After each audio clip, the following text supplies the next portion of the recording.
और हरियाणा में भी भूकंप के झटके महसूस किए गए, लोग सहम गए। पलवल में भूकंप के झटके महसूस किए गए। रात करीब 1:57 पर भूकंप करीब 10 सेकंड तक आया और भूकंप के झटके महसूस हुए। तो हरियाणा के कई ऐसे इलाके हैं जहां पर लोगों ने भूकंप को महसूस किया। झटके यहां पर महसूस किए गए भूकंप के। करीब रात 1:57 पर भूकंप आया और करीब 10 सेकंड तक इसे महसूस किया जा सका।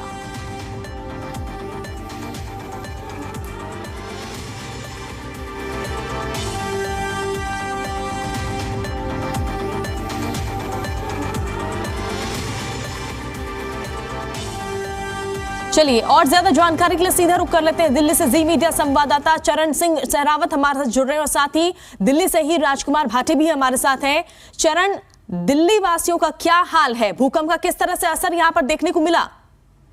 जी बिल्कुल, मैं आपको बता दूं, कल रात देर रात जब भूकंप के झटके दिल्ली एनसीआर में देखे गए तो लोग अपने घरों से बाहर आ गए और लोग बड़े डर चुके थे, क्योंकि जिस तरीके के भूकंप के झटके थे वो काफी तेज थे। और हमेशा देखा जाता है कि चंद्र ग्रहण के बाद भूकंप के झटके आते हैं। और कुछ लोग मेरे साथ मौजूद हैं, उनसे बात कर लेते हैं। जी, क्या देखा आपने कल, किस तरीके का माहौल था? रात में मैं जब करीब 1:45-2 के आसपास टाइम हो रहा था, जब गलियों में शोर, बहुत जोरों का शोर होने लग गया, तो हमने भी बाहर निकले तो सारे गली का लोग बहुत डर के मारे बाहर निकल गए चुके थे। और ऐसा लगा कि लोग भूकंप आ गया, भूकंप आ गया, ऐसे जोरों की आवाज होने लग गया गलियों में।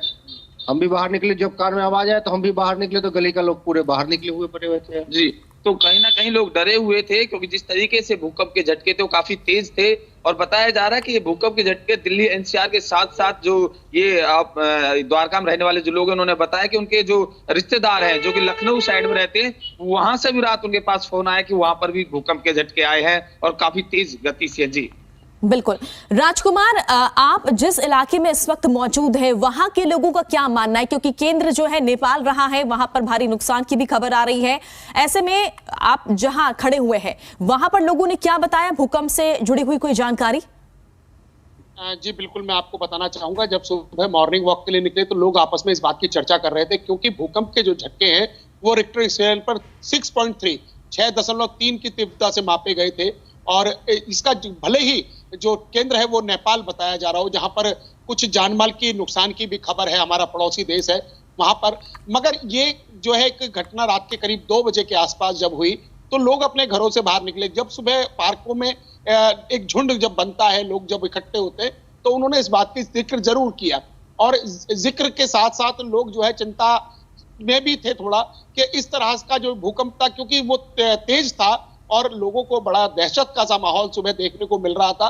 मगर अब जो है लोगों में, क्योंकि कुछ ही समय, कुछ सेकंडों के बाद ये सब चीजें जो है वो जब सामान्य हो जाती हैं तो लोग वापस अपने जीवन में लग जाते हैं।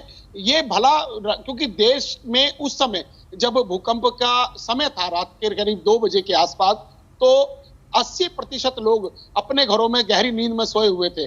तो इसलिए बहुत लोगों को तो इस बात की जानकारी भी नहीं मिली, मगर जो बुजुर्ग लोग या जिस तरह से कुछ लोगों को जो जानकारी मिली और जिस तरह से सोशल मीडिया पर यह बात फैली, उसके बाद लोग काफी हद तक ये भी बात करते रहे कि भैया कब भूकंप आया, कब पता चला आपको, किस समय पता। तो इस तरह की भी चर्चाएं जो है सुबह मॉर्निंग वॉक के समय पर लोग करते नजर आए। जी बिल्कुल, रात का वक्त यहां पर बताया जा रहा है और ऐसे में कईयों को इस बारे में जानकारी नहीं लग पाई।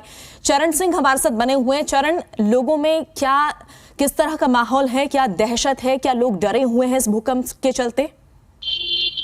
जी बिल्कुल, मैं आपको बता दूं, दिल्ली के द्वारका इलाके में हम मौजूद हैं और यहाँ पर लोगों का कहना है कि देर रात जब भूकंप के झटके आए तो इतनी तेज थे कि 2 बजे के आसपास की जो नींद होती है, वो गहरी नींद होती है, उस दौरान जो लोग सोते हैं वो बड़ी मुश्किल से उठते हैं। लेकिन जिस तरीके से भूकंप के झटके रात देखे गए, लोग बिल्कुल डर चुके थे और लोग अपने घरों से बाहर आ गए। सोसाइटियों की बात करें तो सोसाइटियों के पार्क में सभी लोग इकट्ठे हो गए थे, गलियों मोहल्ले की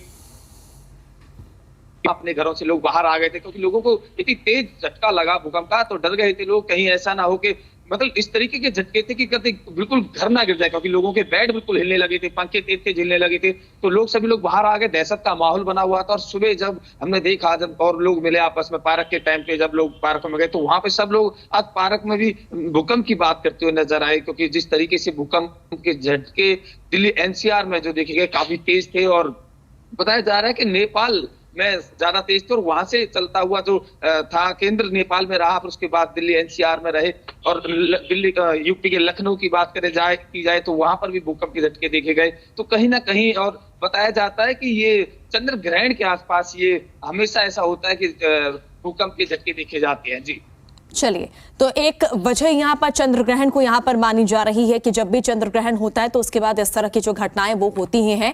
राजकुमार, यहाँ पर जो नेपाल केंद्र बताया जा रहा है, और देखिए नेपाल में एक के बाद एक लगातार जो है 3 भूकंप आए, और ऐसे में अभी सुबह की ही जो खबर आई है 6:30 बजे का वक्त बताया जा रहा है कि उत्तराखंड के पिथौरागढ़ में भी झटके महसूस किए गए हैं यहाँ पर भूकंप के। और ऐसे में दिल्ली में किस तरह की तैयारी प्रशासन ने, क्या भूकंप को लेकर आने वाले दिनों में, आने वाले कुछ घंटों को लेकर कुछ एहतियात यहाँ पर बरते हैं, कोई कदम उठाए हैं?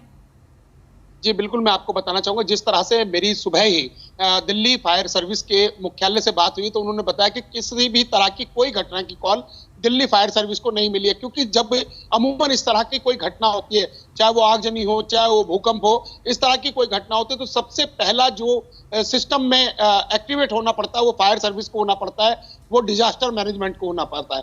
तो दोनों ही जगहों पर जो है वो तैयारियां पूरी हैं। अधिकारियों से जो बात हुई उनके तरफ से तैयारियां पूरी हैं, मगर इस तरह की कोई कॉल अभी तक सरकारी महकमे को नहीं मिली है कि कहीं पर कोई जानमाल का नुकसान हो। किसी भी तरह के कोई नुकसान की खबर जो है वो अभी तक नहीं है। भले ही उत्तराखंड का जो पिथौरागढ़ है, जहां पर जमीन से 5 किलोमीटर नीचे, मात्र 5 किलोमीटर नीचे जो है वो केंद्र बताया जा रहा है, जबकि नेपाल में जहां पर देर रात जब भूकंप दिल्ली एनसीआर में देखा गया तो वहां का जो मापी गई थी वो 10 किलोमीटर के करीब जो है जमीन से नीचे थी। तो ये बड़ा एक देखा जा सकता है कि किस तरह से, क्योंकि नेपाल और उत्तराखंड बिल्कुल नजदीक में लगते हुए हैं और ये एक जानमाल का नुकसान कहीं से ना हो, ऐसी जो है हम प्रार्थना तो कर सकते हैं, बशर्ते अभी तक दिल्ली में इस तरह की कोई घटना नहीं है। और साथ ही एनसीआर के साथ ही पूरे भारत में कहीं ना कहीं जो है झटके जरूर महसूस किए गए हैं। जी चलिए, बिल्कुल राहत भरी खबर यहाँ पर दिल्ली के लिए, क्योंकि दिल्ली में इस तरह की कोई ऐसे नुकसान की खबर नहीं आई है। बहुत बहुत शुक्रिया चरण और राजकुमार तमाम जानकारी हम तक पहुंचाने के लिए।